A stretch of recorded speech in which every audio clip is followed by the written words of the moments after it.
Episode 112. Pagi hari di depan rumah Reja terlihat seorang laki-laki tampan sedang berdiri bersandar pada mobilnya memperhatikan seorang wanita cantik duduk termenung di bangku sebuah taman kecil yang berada di depan rumah. Dengan tangan memegang perut datarnya, "Sayang, mulai sekarang Mama akan bersemangat untukmu." Eliza ingin berusaha bangkit dari keterpurukannya demi calon anaknya dan ditambah lagi ia juga akan segera diwisuda. Eliza ingin kembali bekerja setelah lulus kuliah dan berusaha membesarkan anaknya meski dia harus menjadi seorang single parent nantinya karena ia masih merasa sakit teramat saat bertemu dengan Raihan. Dari sela-sela pagar besi, Raihan dapat melihat istri cantiknya itu termenung yang terlihat sedikit pucat dan mata masih sembab. Raihan berusaha mati-matian menahan untuk tidak menemui istri tercintanya itu. "Aku sangat menyayangimu istriku," gumam Raihan kemudian masuk ke dalam mobil dan melajukannya menuju perusahaan. "Gadis kecilku, hari ini kakak akan pulang cepat. Apa ada yang kamu inginkan?" tanya Reja pada adiknya sembari ikut duduk di sebelahnya. Eliza yang tadinya menunduk kini beralih menatap kakaknya kemudian perlahan ia menggelengkan kepala. "Yakin?" tanya Reja kembali membuat Eliza membuka suara. "Kak?" Eliza menjeda ucapannya. Reja tampak mengernyit menatap adiknya. "Sebentar lagi Eliza wisuda. Apa boleh setelahnya Eliza bekerja?" tanya Eliza pada kakaknya. Reja tampak bingung menjawab. "Gadis kecilku, kenapa kamu ingin bekerja? Kamu kan sedang hamil. Tidak boleh terlalu lelah. Biarkan kakak saja yang bekerja." Reja mengusap lembut kepala adiknya. "Semua harta yang kakak miliki adalah milikmu juga, dan tak akan habis untuk 7 turunan, jadi kamu tidak perlu bekerja lagi," ucap Reja berusaha membujuk adiknya itu. "Bukan itu, Kak. Tapi Eliza ingin jadi wanita yang sukses dan yang bisa dibanggakan, agar anak Eliza kelak bangga pada ibunya," tutur Eliza setengah memohon pada kakaknya. Reja menghela napas pelan, ia tahu akan sia-sia saja jika melarang adiknya itu. "Baiklah, dengan satu syarat, kamu bekerja di perusahaan, baru kakak di kota ini atau tidak boleh bekerja sama sekali." Tawar Reja membuat Eliza terdiam berpikir sejenak. "Apa syaratnya bisa diganti, Kak?" ucap Eliza polos membuat Reja ingin tertawa. Ternyata adiknya ini memang tidak pernah berubah sejak dahulu, masih selalu polos. "Tidak bisa?"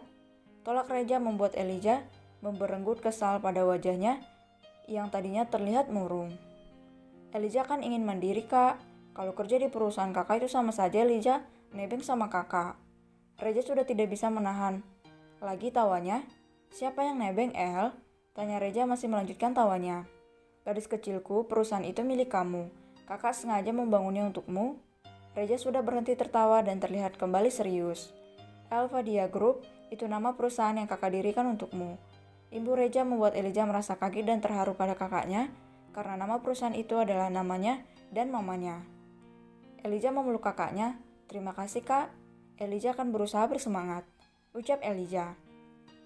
"Hanya itu yang bisa aku lakukan untukmu, Rai," ucap Reja dalam hati karena perusahaan yang ia dirikan untuk Eliza akan bekerja sama dengan perusahaan Raihan.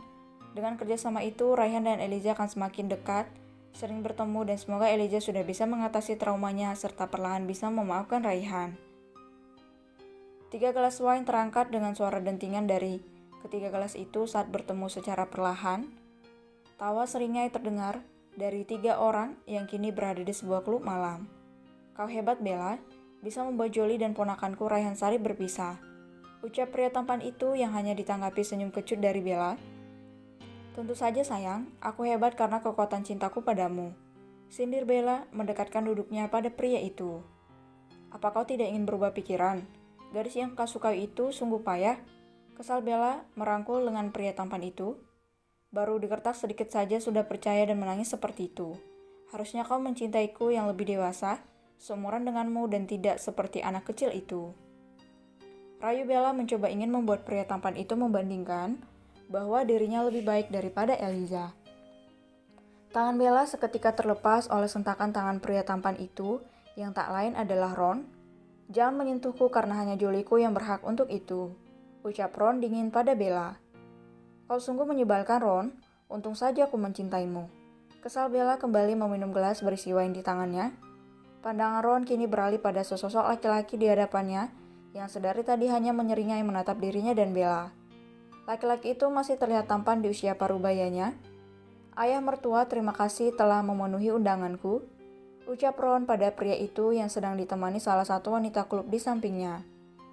Ron saat ini sudah bebas dan menjadi tahanan luar dengan jaminan dan bantuan John yang menyewa seorang pengacara ternama berasal dari Prancis. Raihan dengan suatu alasan sengaja mencabut tuntutannya atas kasus 2 kali percobaan pembunuhan yang dilakukan Ron terhadapnya.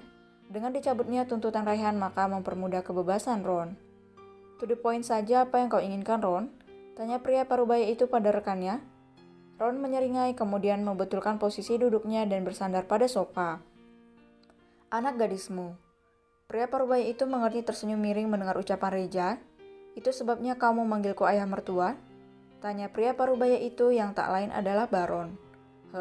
Sahut Ron dengan mengangguk.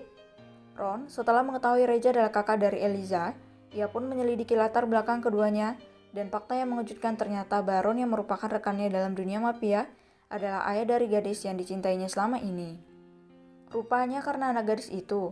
Apa yang kau inginkan darinya? Jangan bilang kau tertarik padanya? Tanya Baron menebak. Bukan hanya tertarik, tapi aku sudah jatuh cinta sejak lama dengan anak gadismu itu. Ujar Ron membayangkan wajah Eliza. Tapi sayang sekali anak gadismu itu sudah menikah dengan Raihan Sarip. Kesal Ron merasa kecewa. Baron sekilas dapat melihat ada cinta yang besar saat Ron berbicara tentang anaknya. Dan itu membuat dia berpikiran akan segera menguntungkan jika seorang Ron Fernandes menjadi menantunya. Baiklah, karena kau adalah rekanku dan telah banyak menolongku, maka akan kubantu kau untuk mendapatkan anak gadis itu. Ujar Baron tersenyum miring pada pria yang usianya 2 tahun lebih tua dari usia Reja anak kandungnya. Ron memang terbilang masih muda dan baru di dunia mafia, tapi sepak terjangnya bisa melebihi Baron yang jauh lebih senior dari dirinya. Terima kasih ayah mertua, aku senang mendengarnya. Ketiganya pun kembali bersulang.